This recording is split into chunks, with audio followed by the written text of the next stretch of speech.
Brandon Thurston from Wrestlenomics is up next, and we're going to follow Brandon with John Pollock from Post Wrestling. Thank you, and good afternoon, everyone. But we can't ignore the math, okay? We can't ignore the data.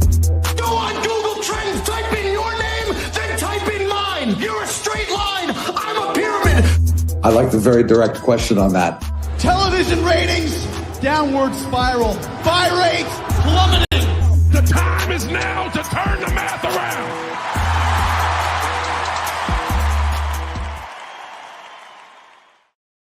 And hello, everybody. Welcome to the post-WrestleMania edition of Pollock and Thurston.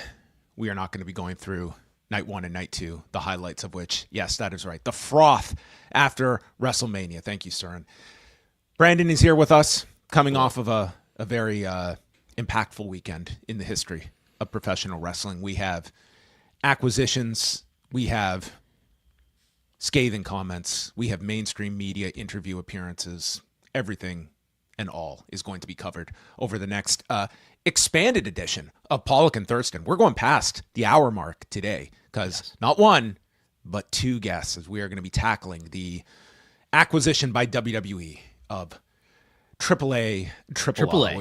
I guess we need to decide right now what we are going to go with as our official pronunciation of choice over this next 90 minutes. I've heard that you use the best of both English and Spanish. You will say triple A as opposed to triple A, right? Yeah, triple A. It's half English, half Spanish. I'm trying to appease all audiences and to some people's grand disagreements. So I will follow your lead, Brandon, if we want to go. We're with speaking that. English, so I guess I will call it triple A. Okay, we will go with that for today. You want to AAA? You could do that. A cubed. All of that is going to be discussed on today's show. We are going to be joined by Bárbara González Briseño. She is the co-CEO of Fillip. Who is Fillip? Well, they are a capital investment company that is very much a part of this acquisition with WWE of AAA, and she is going to be joining us to talk about sort of this entire transaction, which is still in the process of being finalized. She will be joining us at 2 p.m. Eastern time to talk about what is a very, very significant news story, which was revealed on Saturday just before the start of the main show of night one of WrestleMania. Also here to discuss specifically the wrestling end of it is first-time guest, surprisingly, here on this show. He is the Cubs fan from Luchablog.com.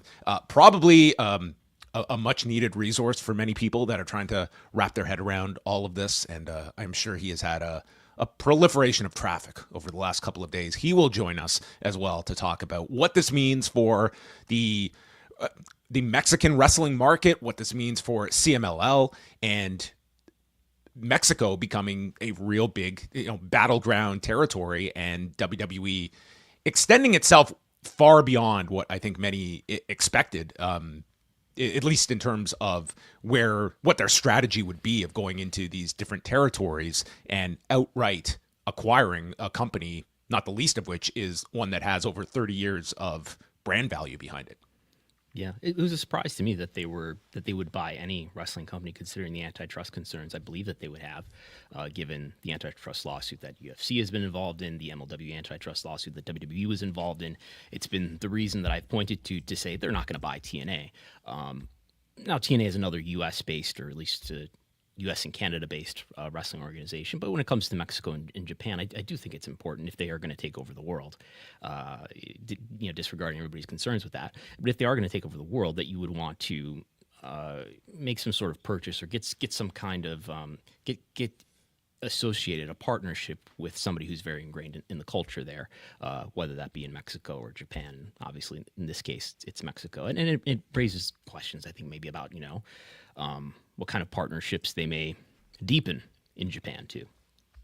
Does this at all change your thought process when it comes to some of the relationships that they have out there? Do you feel like this is an anomaly with AAA, or do you feel like this could just be the blueprint to see where things go? And as they want to expand, it is like you have these infrastructures in place and other promotions worldwide that they may look at as in terms of outright purchasing instead of partnering with. Yeah, I think it's encouraging. If we're just thinking about WWE's strategies, I think it's encouraging.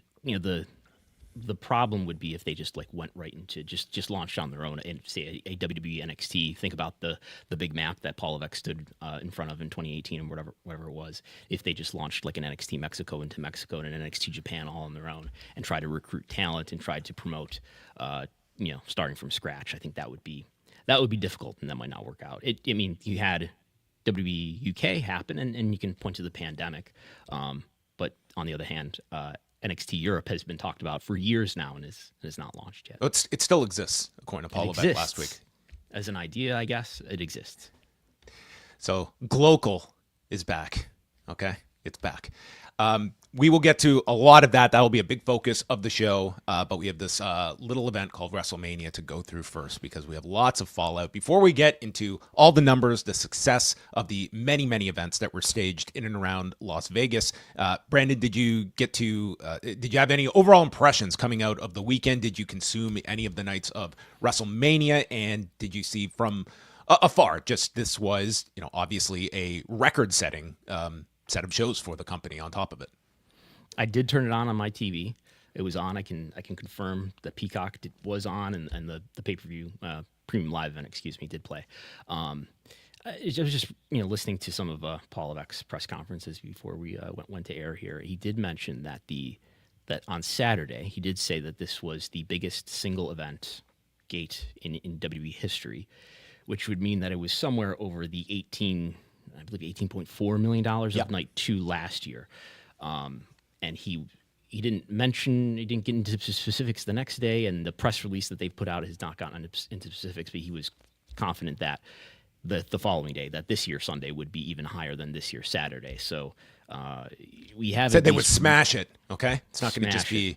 Yeah, which last year, and the man to my right here was the one that did break this news last year about WrestleMania 40, which night 1 sold 56,147 tickets, and they had just over 60,000 at Lincoln Financial Field with comps for a gate of $17.6 million. Night 2 selling 56,758, so almost like about 600 more tickets were sold for night 2, very comparable, and the gate for night 2 of $18.4 million. So when it comes to even when you're including like the comps, they announced attendance figures of about like 11 to 12,000 above what they actually had in the building. So the Paul Levesque era was still the era of slight inflation, even though these were literally the biggest shows the company had ever held up until this past weekend. Maybe there were, 5,000 sweet attendees. I don't know. There were about 10,000 people in that media box, so there were a lot. I could see a few thousand in suites. Yes. The numbers that they announced this year were very close to the numbers that WrestleTix was estimating. I know WrestleTix might still do a final estimate, but just over 60,000 for each night, and we figure somewhere around $20 million for each gate. I was hoping that they would give us some sort of percentage difference on the gate. We did not get any of that. They did not take my bait on that. The number to beat the record for inflation would be $23 million, which is what the $17.3 million gate of WrestleMania 32 in 2016 was worth. Now, in today's dollars, $23 million. It might have reached that, but we don't know. I just going off like my own like eye test, like would not surprise me at all. Like the pricing of this year's show was just extraordinary. There's an amazing clip on TikTok of these fans that found Randy Orton in a lobby and were just chatting with him about the tickets that they bought. And Randy Orton is like blown away. He's like, that's so much money for these tickets.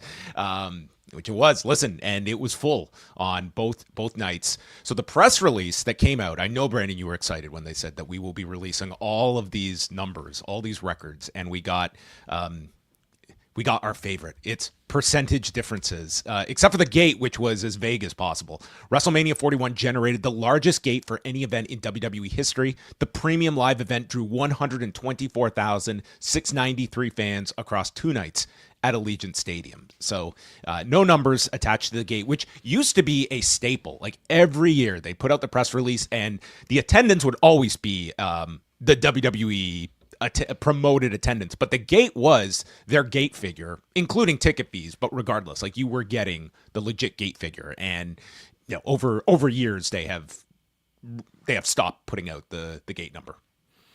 I speculate that's because the UFC ticket prices are so high, and we got a number. Do you have it on hand? We have the UFC pay-per-view number, the gate that just came out this morning that we found. Yeah, this was the UFC 313 show from March. So this was the Alex Pereira Magomed Ankalaev fight at the T-Mobile Arena, and we got the updated stats here as I'm just pulling them up. $9.7 million at T-Mobile Arena on March 8th for the UFC 313 pay-per-view. Yeah, so it was slightly below. The night of, they had announced just over 18,000 and a just over $10 million gate. So the Polestar number was just slightly below that. But yeah, I mean, that was. I'm sorry. Did I say 9.7? 9.969. It's really a $10 million. Yeah, basically. It was slightly below what they had announced at the press conference right after 313. But yeah, that was the comparable here. But yeah, as Brandon noted, like, I would imagine conservatively each night did around $21 million. I think that would be a conservative number given the gigantic uptick in pricing this year, and certainly sets the table for whatever the pricing structure will be for next year as well in New Orleans for 2 nights. Yes, and you might get Dwayne Johnson next year, maybe. How many steps ahead is that? That's a lot of steps. We might only be at step 9 by next week, or by next year, and it's not till 20 steps in that we're going to get the full plan. But hey, just be quiet, enjoy the ride he's taking you on. Yes. Viewership. So this one, Brandon, you did some good investigative work here. WrestleMania 41 was the most viewed WrestleMania of all time, up 114% from the record set last year at WrestleMania 40. And this jumped out at both of us. I mean, that Peacock, yes, it has. Over the past year, they had the big bump after the Summer Olympics last year. There are more subscribers for Peacock, but to more than double last year sounded insane to me. And there is a important caveat here to how this number was figured. Right. And so last year, WrestleMania was. How did you watch WrestleMania last year? Sitting next to you and watching it on the monitor. But yes, it would have been on the WWE Network for me in Canada. Yes. So, and I think that's a story for much of the world. I think there are some licensing deals at that time last year. India might have been Sony Live. I believe there's some countries in the APAC region that were Disney Hotstar. But for the most part, it's the direct-to-consumer WWE Network still. And now we're on Netflix that a lot of people just have, and probably a lot of people who didn't have the W Network last year checking it out and tuning in, and that's accounting for, well, that's factored in certainly. NBC Universal confirmed that. Deadline had a lead first sentence in their story yesterday, making it sound like it was just Peacock, and I emailed NBCU and they got back to me and confirmed that does include Netflix. So we don't know what the Peacock to Peacock difference was domestically in the United States. Yeah, and we'll get into the rankings that came out, which were reflective of the worldwide consumption of WrestleMania on Netflix. Of course, not incorporated. I was hoping it was going to make the top 10 for that we would get right away, because Royal Rumble did make the top 10 back in early February. It was number 10, and remember, of course, this is not including U.S. viewership, so that doesn't help out the total. Because Raw continues to make it every week, as it did in the most recent disclosure here. But the bottom of the top 10 for the most recently disclosed top 10 chart is 2.7 million global views. So it was somewhere under there. I believe Royal Rumble was 2.1 million. So I would imagine it would stand to reason. I would think that both nights were above what Royal Rumble was, but apparently just under 2.7 million. Yeah, Saturday's show was number 3 in Canada, and Sunday was number 6 in Canada. But remember, like, this is the Sunday show has like a whole less 24 hours to incorporate in it, and I'm sure next week's rankings probably the Sunday show will probably be reflected there. We'll get into those stats after, but let's continue on with this press release that came out. The merchandise in partnership with Fanatics, merchandise sales on site were up more than 45% versus the previous all-time record set last year, making WrestleMania 41 the highest grossing event of all time. Additionally, e-commerce sales were up 86% against last year's numbers. So a lot of merchandise sold, and I know the hot item that everyone was looking at this past weekend, Brandon, would be this one here at the at the World. Finally, The Rock has come back to Las Vegas. Okay. Yeah, I wonder how many of those sold. He wasn't there, though. He was not there, but the merch department sure did get that memo. Oh. He was never going to be here. He stepped away. So Yeah. anyway, there Okay. you go. A lot of merchandise sold. Yes. The World looked to be just flooded whenever you saw photos of this. Sponsorships. Do you want to guess if sponsorship was up year over year? It was, folks. It featured a record 28 total partners and set an all-time event record for revenue. Too many to count. This WrestleMania weekend flooded with on-screen sponsorships. I mean, the grin on Mark Shapiro's face in the front row on night one, very indicative of the fact either he was having a great time at WrestleMania or he was a satisfied Dude Wipes customer. He was very happy. Not just sponsorships, but brand integrations. That's right. I saw the War Raiders come out in their Clash of Clans outfits. And they're, that's the kind of opportunity that WWE provides that you can, and we saw it too with AEW somewhat, right, in the in Assassin's Creed with Osprey's entrance. How do you feel like from what you did get to see in terms of the kind of amalgamating these sponsorships into it? Do you feel that they have struck a balance? Like, do you sense that there is a pushback amongst audience to this, or do you think that they have largely incorporated this and because this has been one where I think for wrestling fans, it's one where it's been a very significant changeover just over the past year in terms of all of these. How do you feel they've introduced this into the body of the program? I heard a lot of complaints about downtime and about ad time, including from some people who maybe don't watch every PLE. I heard somebody say this was maybe the most downtime for any WWE PLE to date in terms of the amount of duration the entire program ran versus the amount of actual match time. It was 7 matches in 4 hours over both nights. I mean, I did not find it to be like a show that dragged, but I also kind of like those breaks in between matches too. So anyway, maybe I'm not the best person. On Location, the exclusive hospitality experience partner saw a 75% increase. WWE World, it ran for 5 days. They cited over 50,000 attendees, 21% increase over last year's surrounding. And when it comes to social, it was the most socially viewed WWE event of all time, generating 1.1 billion social views throughout the weekend. And its YouTube channel saw its most viewed day ever on WrestleMania Sunday. So there you go. Those were the highlights from WWE's end of what was their most successful WrestleMania of all time. And it was one that, I mean, there's like from a business side, like you have to look at this, the fact that you incorporate the fact that this was a down weekend for Las Vegas that they wanted to fill for Easter weekend, and WWE, I think, successfully achieved what they set out to do. And we'll get into this a little later on when it comes to future bids on WrestleMania and one particular city that has now got an approval to go ahead with a significant amount of money for various TKO events. A teaser. Yeah. In terms of live events, I was thinking to compare it to last year. And you had the Hall of Fame, which was not its own event last year, right? It was just part of SmackDown. It's its own theater event. And this year they did the roast of WrestleMania with Tony Hinchcliffe. It was its own theater event.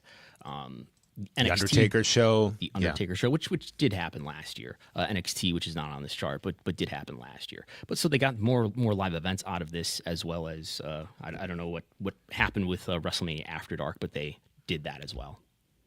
Yeah, I mean it's and again, if you go to Brandon's reporting last year, Stand and Deliver alone last year did $1 million gate in Philadelphia. I would imagine they did similar this year, if not above that.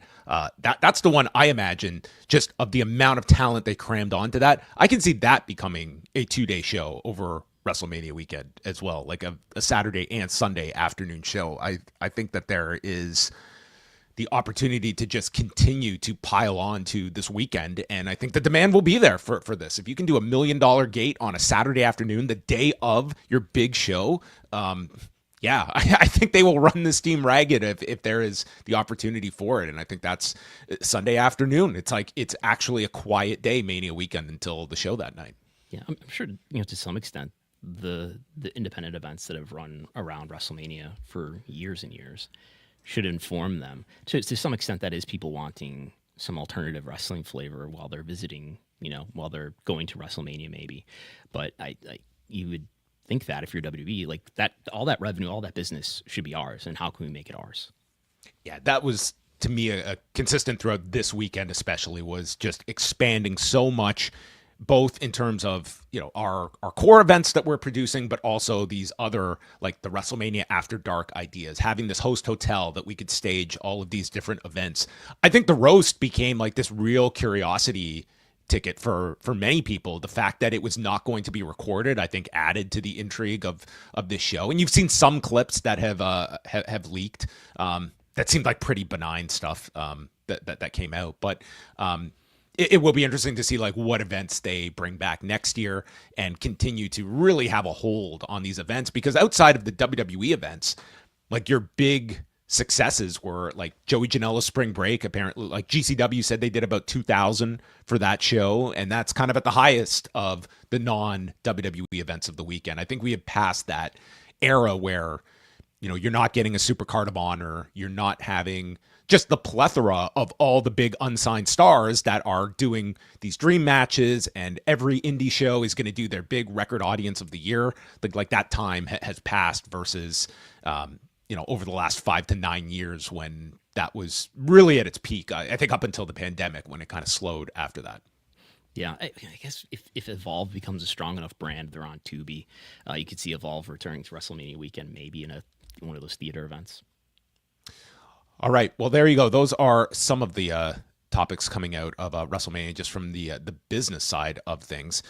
We did have the Hall of Fame on Friday night, which started at 1 a.m. Eastern time and clocked in at over 3 hours, finishing off with a 1-hour address by the chief content officer himself, Paul Levesque, who had many people to thank, from family, friends, mentors, and including the elephant in the room. And now there's one thing that I've skirted around all night long, but I've got to talk about it, and that's Vince.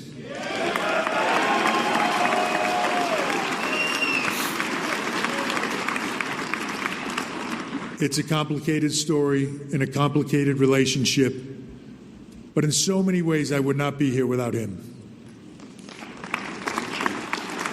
Not just in my business life, which would be enough on its own. My career, he's the one that saw something in me creatively, invited me to those production meetings, taught me, let me sit under that learning tree, and encouraged me to sit under the Pat learning tree and continue to learn.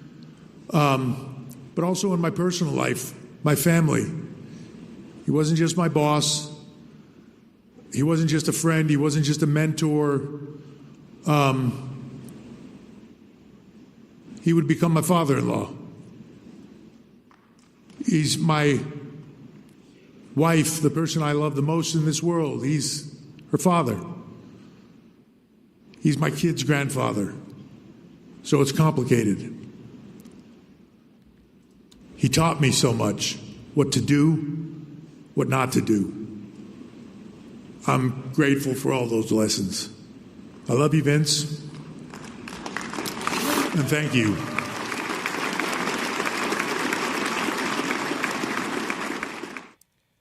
So that was Paul Levesque bringing up Vince McMahon at the Hall of Fame ceremony. And this, I would say, was like the most public mention of Vince McMahon that WWE has made since January of 2024.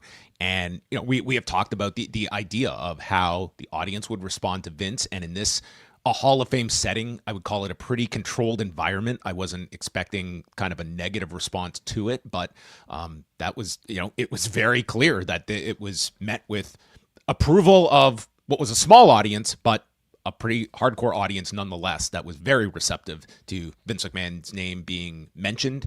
And I can't say I was necessarily expecting that would be part of the speech, but opted to do so.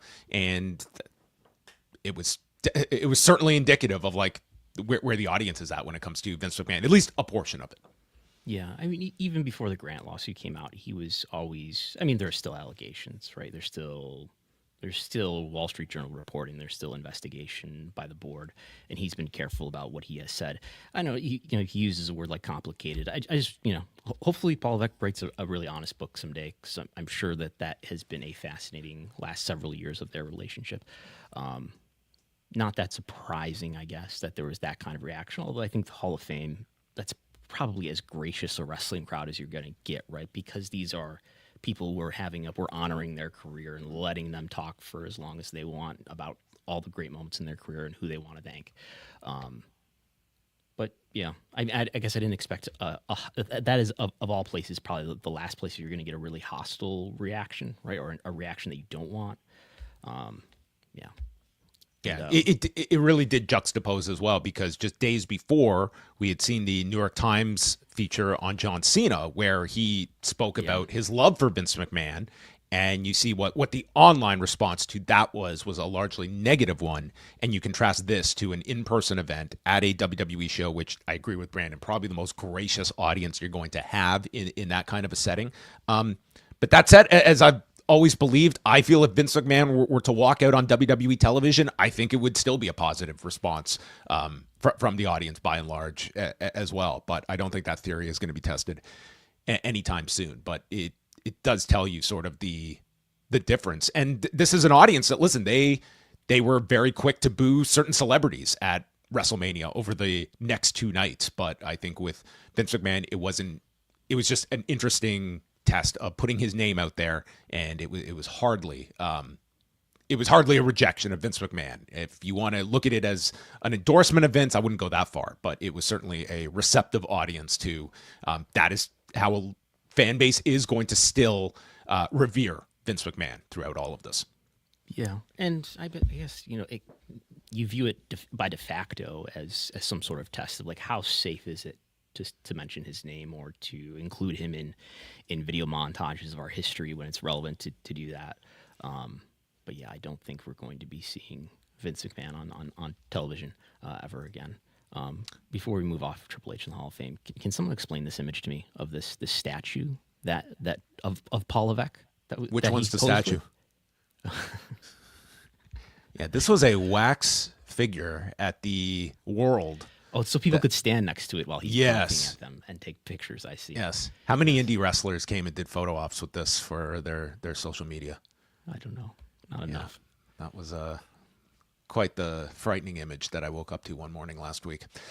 Well, everybody, other news that people, took in on Saturday, it was the acquisition. So earlier in the day on Saturday, I believe it was WrestleVotes that was the first to report that WWE was set to do a show with AAA, with the Worlds Collide show that was officially announced for the Kia Forum June 7th. So that was kind of out there on Saturday morning. And then lo and behold, about an hour or so into the pre-show on Saturday, we get this image where we all of a sudden see El Hijo del Vikingo with Marcela Peña, Dorian Rodon, and all WWE Lucha adjacent talent surrounding Paul Levesque as Michael Cole announces that we are not partnering with them for a show. We are acquiring AAA. And I think it's caught many people off guard, but we now bring in someone to make sense of this for everybody. He runs Luchablog, which we encourage everyone to go check out at luchablog.com. The Cubs fan is here with us. Cubs, how are you doing today? I'm doing well. Thanks for having me on. It's great to have you on. We've actually wanted to have you on for quite some time. Thought this would be a great chance to chat with you. Now that it's been a couple of days, what have you sensed in terms of the online reaction, primarily from the audience that is following AAA on a semi-regular basis? What the overall impressions have been, whether it be optimism or pessimism that you have seen directly since Saturday's announcement? It's been mixed. There's a lot of AAA fans who are also following WB at some sort of level. So combining those two, they see the optimistic way where we might get to see some big WB stars on Triple Manias going forward. But there's also a big fear that this is going to change what AAA is at this point, with someone else with it becoming less of a Mexican product and more similar to the other shows that WWE does. And Pollock did address it on without even taking a question on it on Saturday, and he said the right things. He said things to the effect of that he's a big fan of lucha. He said big fan of Lucha Libre, and he understands that it's a deep part of Mexican culture. So he's saying the right things. But then again, I can understand how people could worry that it's going to reduce the authenticity of Lucha Libre. Yeah, and there hasn't been much talk from the AAA side since this announcement. There was the press release on Monday that said that they were going to continue AAA, that the story of AAA would be going on and the best things are still to come. But there's no one who's gone out in the camera and said, okay, all the stuff that we said that we were going to do this year, this big Landlover Alberto match we've been promoting for most of the year. No one's come out and said, yeah, we're still doing that sort of stuff. Jose Manuel Guillen, who is the AAA play-by-play voice, did come out with his own podcast and said that as far as he knows, everything in AAA is continuing as normal at this point, that it was just a normal day at the office on Monday after announcement, that all the shows that are planned are still going to happen. But there hasn't been like an official AAA spokesperson out there telling what the situation is. When it comes to people that are just kind of assessing AAA, how would you categorize like the health of the company over the last several years? And now looking sort of in hindsight, did this seem like something that is more plausible when you put together various factors? And yeah, just explain to people kind of where AAA stands right now in the Mexican market. The health of AAA has seemed like it's declined. It really hasn't been as much the wrestling shows, although look, they were struggling about like the end of 2024 and end of 2023, and then made some changes in 2024 that produced a positive year as far as business, as far as quality, not as much. But they've made some outside investments of trying to start what was like a themed Lucha Libre restaurant that did not go great for them. They've cut down on talent they've used. They're running less shows and less TV tapings. It seems like there's a tighter budget going on with AAA in recent years than past years. And in the big picture, AAA's, I mean, it's important that the show is called Worlds Collide, that this AAA WB show is going to be, because AAA's big goal since that time when they were in the mid 90s, where they had a great strength in Los Angeles and California, is to go back to doing that, get that money from running shows in the US. So they've been, for the last decade or so, they've been looking for a partner who would help them to run the US and make that extra money that they're not making in Mexico so they could run both places. And I think this WB deal is like the final idea to finally get that done, is that they could not do it themselves, but maybe if they sell it to some other company, that they'll be able to bridge that gap and run both the US and Mexico. Yeah. And could you briefly explain to listeners who might not know the hope that AAA has had for years and years, maybe throughout its entire history, the notion that you could break into the U.S. is, with a large and growing Hispanic population and a large and growing Spanish-speaking population, and there's always been speculation and rumors about that. And just could you briefly explain what some of their strategies have been? They've had a bunch of different partners over the years. They've had obviously the one that most fans are familiar with. It was Lucha Underground, where they were a partner with a few other companies in trying to get Lucha Libre in that way. But that was, as much as it's well remembered, it did not draw enough viewers to really survive, and it made like slight attempts to run live shows, but they were also not successful.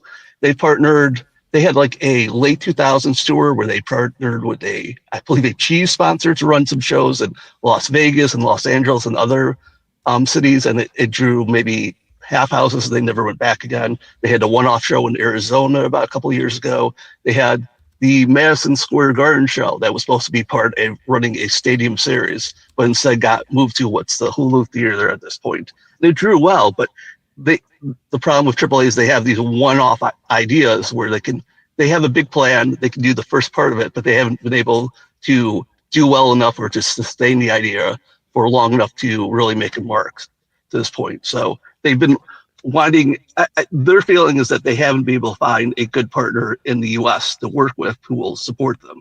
So the WWE is like the best partner you can have for this if you really want to do this. And what's your read on, certainly AAA is one of the top promotions, one of the two top promotions in Mexico. And just what's the relative popularity right now in Mexico as it concerns AAA and CMLL? My impression has always been CMLL is very popular in Mexico City. That's where they own their venues, and AAA is more popular throughout the rest of the country. Is that still your read on it? It's still broadly that case, but AAA, especially in the last couple of years, have concentrated more on running Mexico City, and it still means that they're the second biggest promotion. Like, they will run tapings on Saturday night, the same day that CML is running Arena Coliseum with just a normal show, and the CML show will still outdraw them. But I believe that like the Triple Mania would still be the biggest show in Mexico City this year. If they want to run more places outside Mexico City, I think they would be the better drawing option with CML. But for either promotional reasons or for financial reasons, they just have not run outside Mexico City as much in the last year and a half.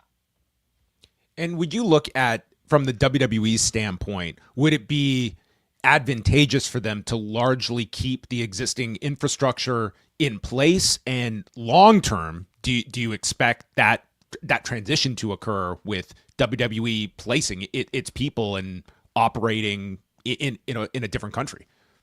I think for short term, it's essential that they keep the people who are running, who maybe not like the top executives, but the people who are interacting with the wrestlers and all the local promoters they're working with. They need to keep those in place and understand what they're doing. The AAA business model is more like they aren't running their shows for ticket sales. They are loaning out wrestlers to local promoters who pay them a flat fee no matter what the show's gross. So either WWE is going to either change that business model, or they need to learn to understand how AAA is currently operating with that. There's a lot of intricacies with working in the foreign country that like WWE is like familiar from running a couple shows in Mexico a year, but running these small shows that AAA runs in small cities, if they're going to still do that, then they definitely need to keep around the people who know how to do that. If you look at this, I'm asking you to kind of look into your crystal ball here. What is the best case scenario for this if everything is in alignment and where we are 12 to 18 months for AAA, that the power of a WWE and TKO can provide? Is this grander plans than just simply operating in Mexico? Is there an ability to truly navigate into the U.S. with further distribution, both with live events in TV? Is that sort of what you see as like the apex here of what WWE would want to get out of this, or keep it strictly to Mexico and cultivating that market as this is the brand of pro wrestling? I think WWE does this with an idea that they want this both in Mexico and the U.S. and also other places long-term in Latin America, where they go to Chile or Brazil, or Argentina. This is their brand for everywhere in Latin America. I think WWE would like to add this to the portfolio of shows and promotions they run with those UFC, WWE, PBR weekends, where they would maybe have a AAA show and hopefully draw in a different fan base to those shows. But I think it's essential for them to make the value of this, to be able to run at least in the U.S. and in Mexico, and to leverage the WB stars who have come through Mexico at some point into this promotion to reinforce a roster that's kind of been withered away with defections and people just trying their opportunity elsewhere in the last few years for AAA. The biggest thing that's going to help them is that they should have access to a whole bunch of stars, where the roster has kind of thinned out in the last 18 to 36 months.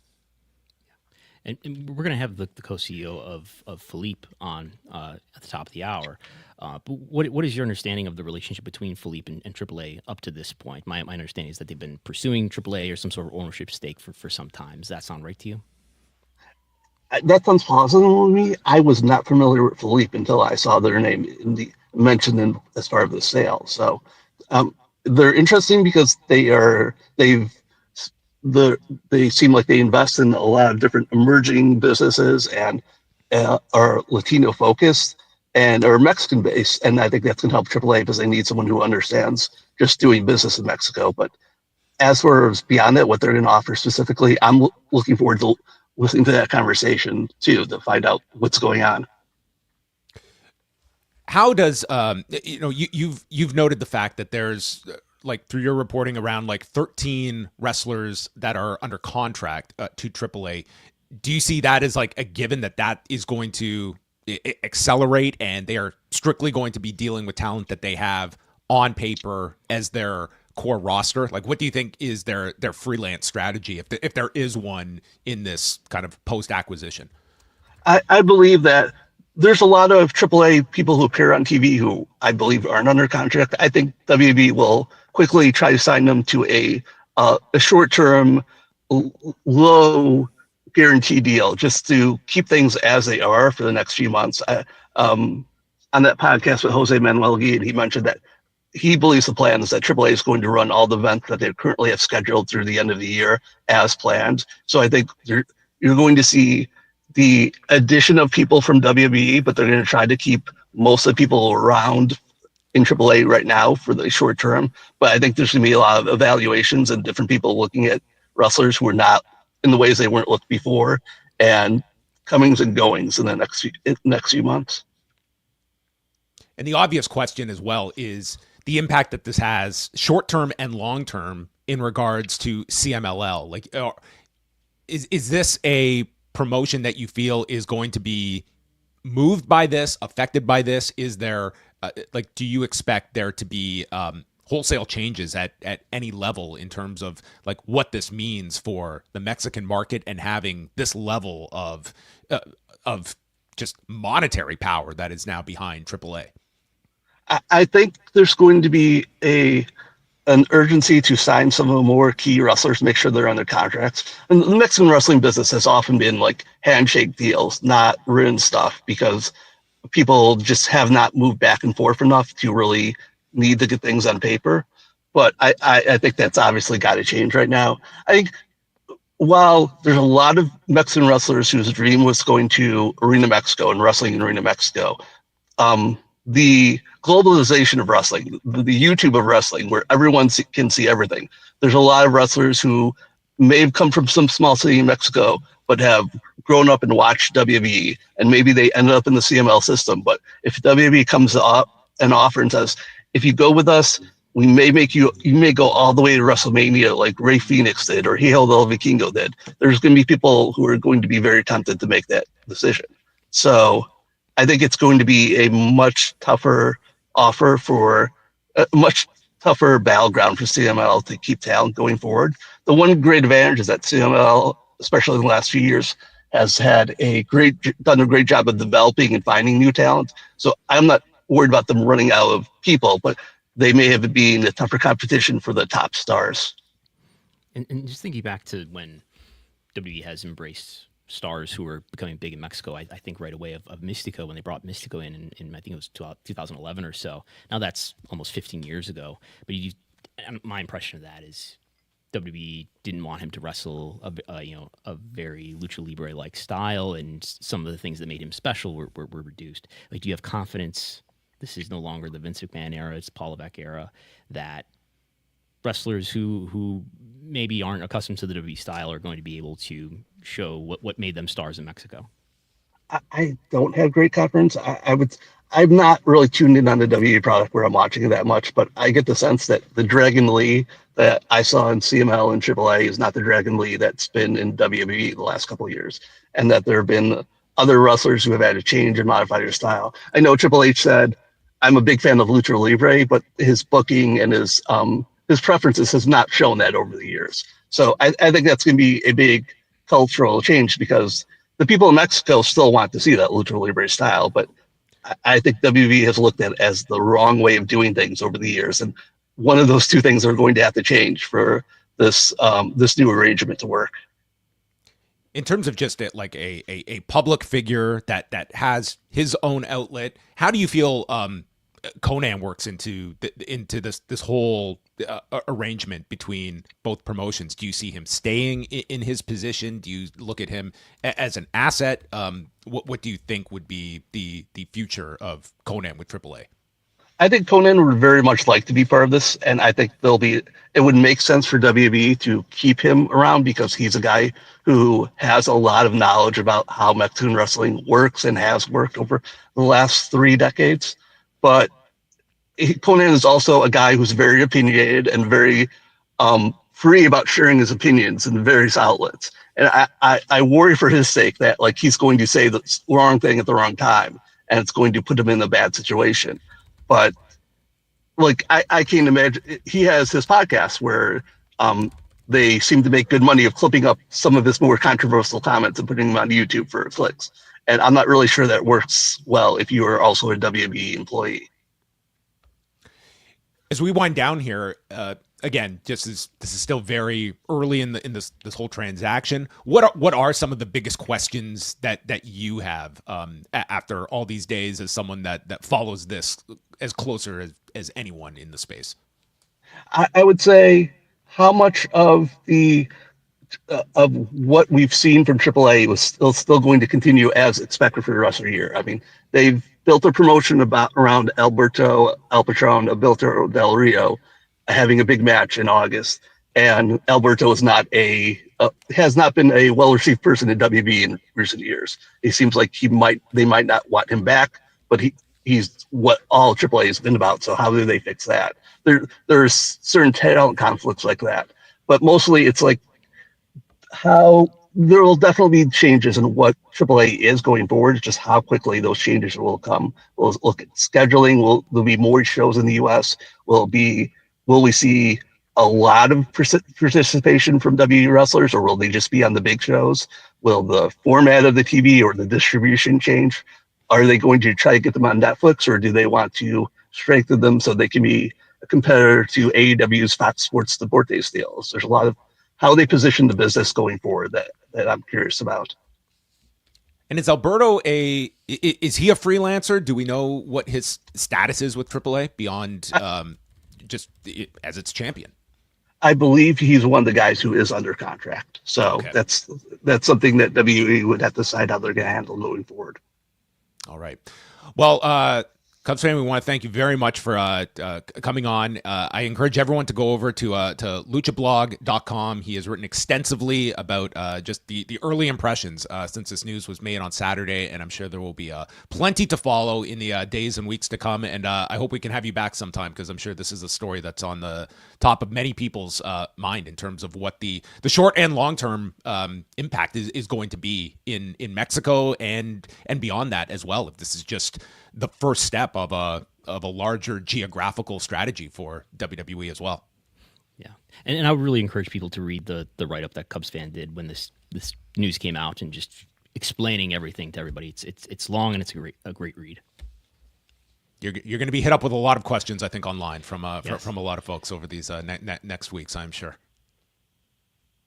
All right. Well, thank you very much, Cubs, for joining us. We thank you very much. Thanks. All right, well, there you have it. And again, we are going to be joined by Bárbara González Briseño in just over 10 minutes, and hopefully we'll be getting some more thoughts and clarity on how this whole transaction went down, and maybe answering some of those questions. But before we do that, we are going to shift over to the program that is a must-see on the Thurston screen every day, and that is the Pat McAfee Show. He had a slew of wrestling guests over the last week, culminating with Dwayne Johnson's appearance on Tuesday. I don't even know if this was promoted in advance. They certainly did not promote it the night before on Raw. He just pops up, and Brandon, do you want to roll for us the highlight pack of Dwayne Johnson and getting into the mind of The Rock?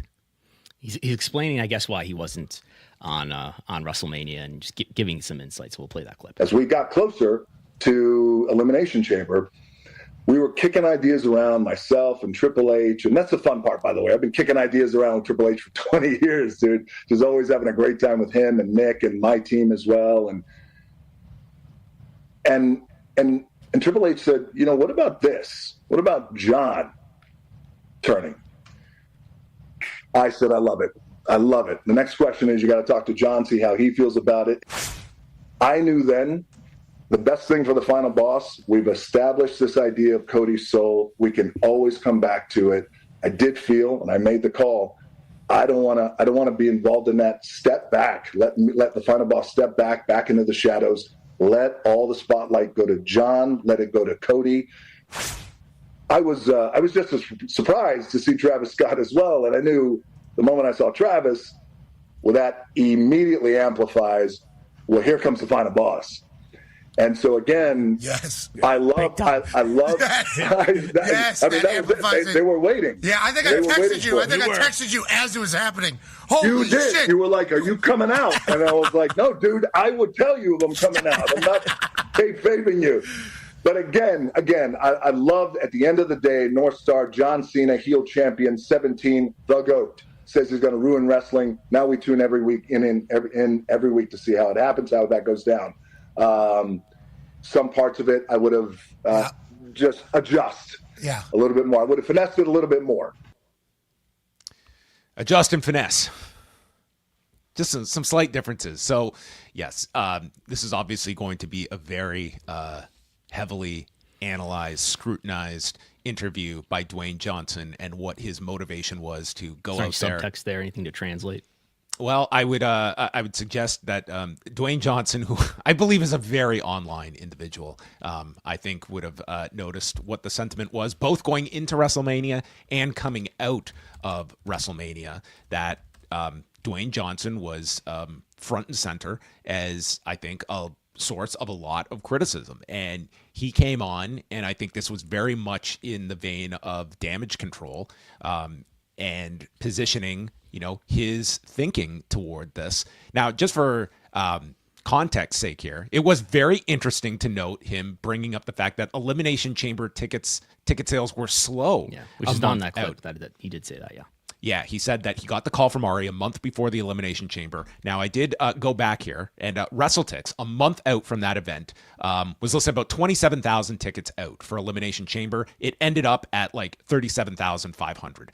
That was the final number. And if you recall, and we definitely talked about this at the time, just probably days after this call, during the Super Bowl, you had Ari Emanuel on the Pat McAfee show teasing that some big things are going to be happening at the Elimination Chamber. So we would presume that had been in motion by probably that very week. Was his appearance advertised ahead of time? Ari's? Rock's at Elimination Chamber. Yes. Okay.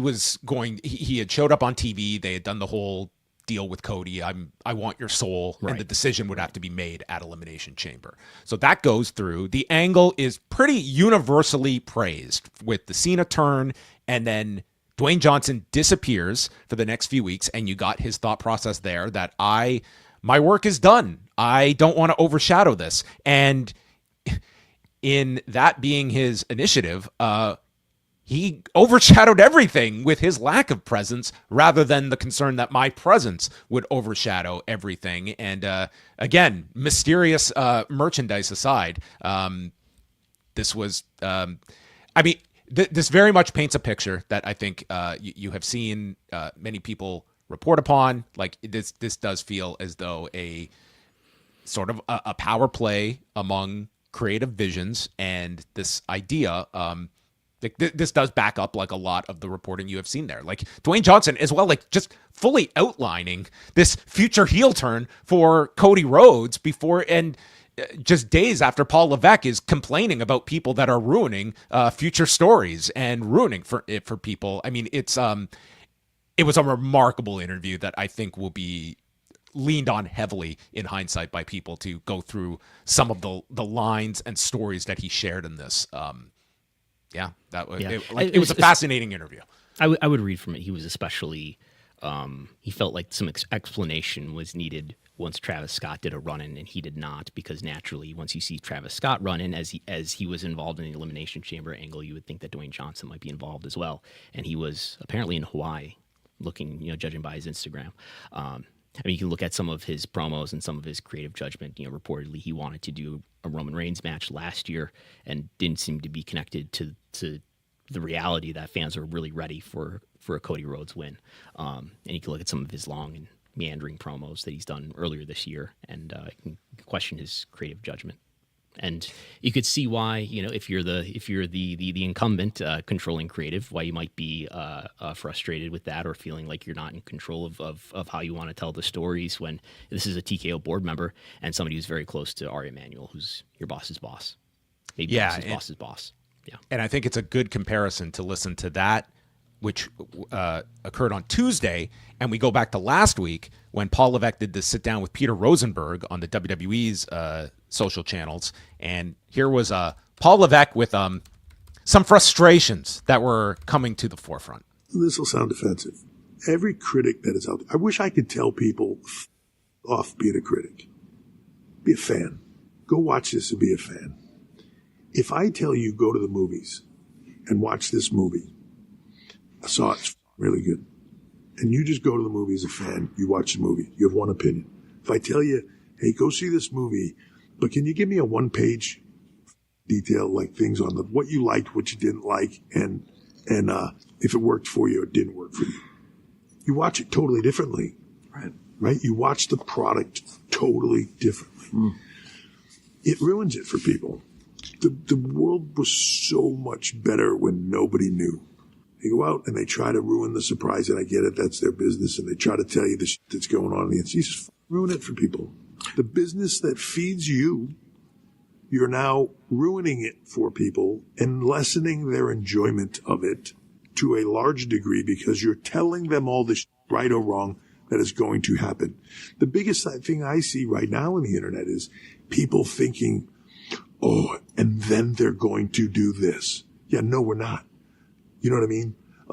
And then The Rock's going to show up, and he's going to do this, and he's going to have the greatest match with this guy of all time. Well, except for his movie schedule, which doesn't permit him from doing anything in his time. So there you have it. That was Paul Levesque, who seemed to be very upset. And I guess I won't even go so upset, more so just a certain frustration level. Which all of us get frustrated sometimes when things abruptly come at you and you have to think on the fly. Right, Brandon? Yep, absolutely. Unreal. But yeah, just your thoughts there on Hunter's comments. And I mean, more so at the end, like whatever, the online criticism is whatever you want to make of that. But at the end, specifically noting the Rock thing, like you can sense, like, Paul Levesque is a very astute guy. He has to be very much aware of a lot of the criticism of this build-up towards WrestleMania, the lack of Dwayne Johnson's appearance, and midweek, knowing the fact that we are not paying this off with a Dwayne Johnson appearance on Sunday as well, almost like bracing for that, which, again, he's noting this movie schedule, which Dwayne Johnson completely contradicts. Like, there was no scheduling issue here. This was a creative decision if you're listening to Dwayne Johnson's perspective. Yeah, I mean, if we're talking about spoilers, which is seems like what he's getting at there. Nobody's forcing anybody to have WrestleMania spoiled for them through whatever Fightful or The Observer is reporting.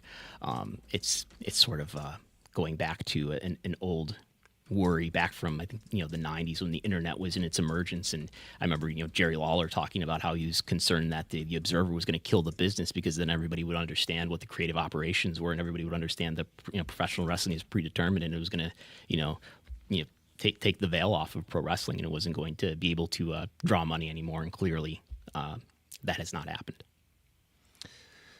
All right.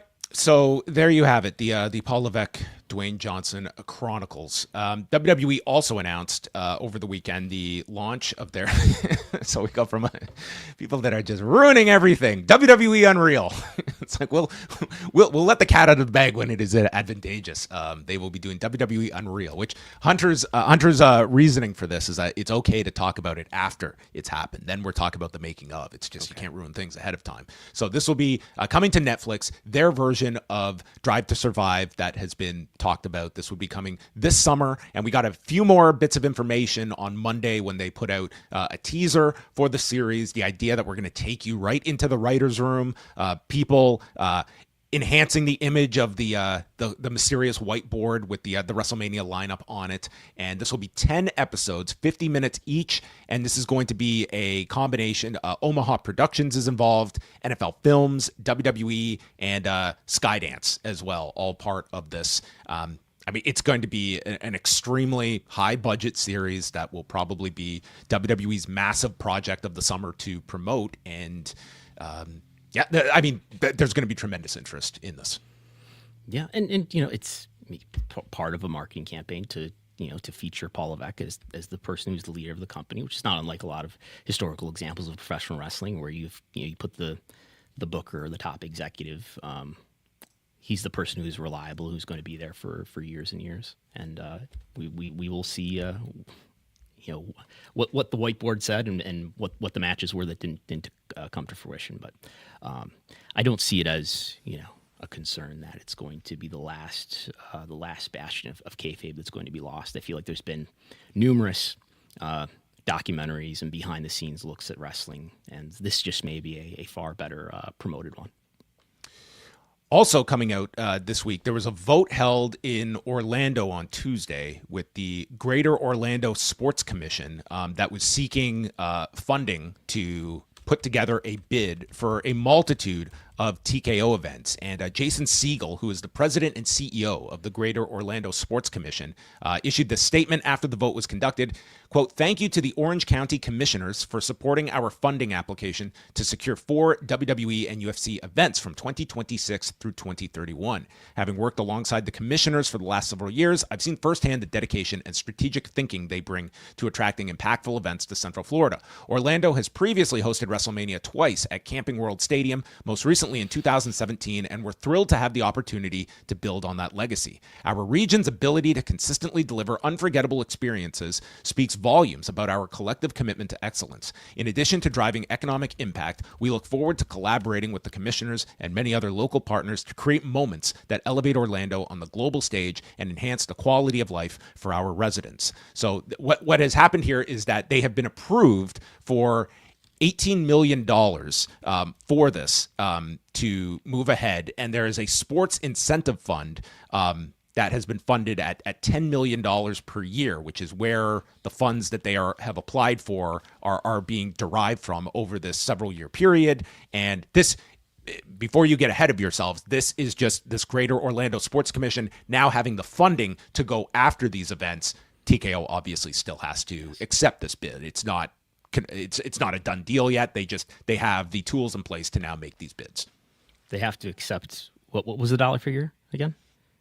$18 million was approved for this package, which would be spread out over these WWE and UFC events. I was a little confused about just how much money it was. There's this language about it, as well as increasing the sports incentive funds from $4 million to $10 million each year.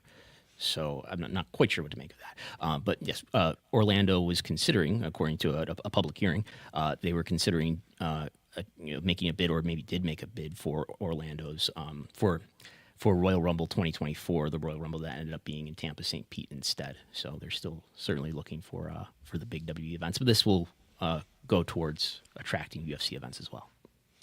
Okay, let's go through just the last few news items, and then we will give you our guest update situation.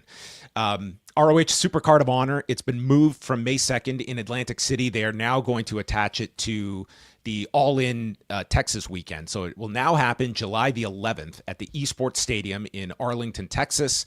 And they have also announced Death Before Dishonor on September the 5th at the 2300 Arena, while also canceling I believe, May 17th date for Collision in Wichita, Kansas. So they are adjusting their ROH schedule, not running a pay-per-view, or at least their Honor Club event on May 2nd, and instead we'll just make this another event as part of its big All-In Texas week.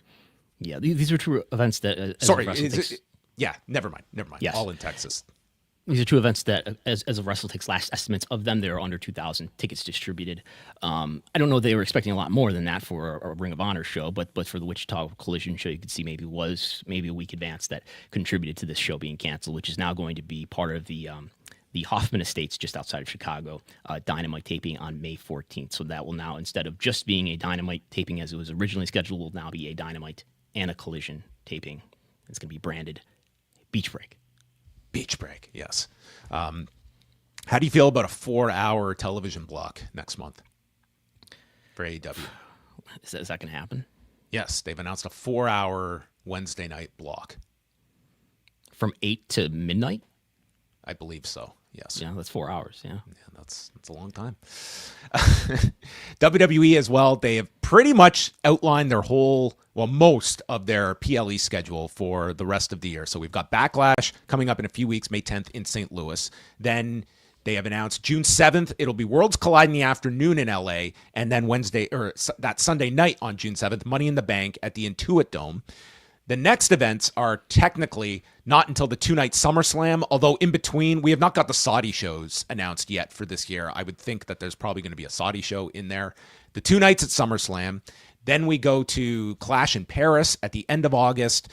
There is a October PLE that will now happen in Perth, along with a Raw and SmackDown that they confirmed over the weekend, and the addition of Survivor Series, November the 29th, outdoors at Petco Park in San Diego, California.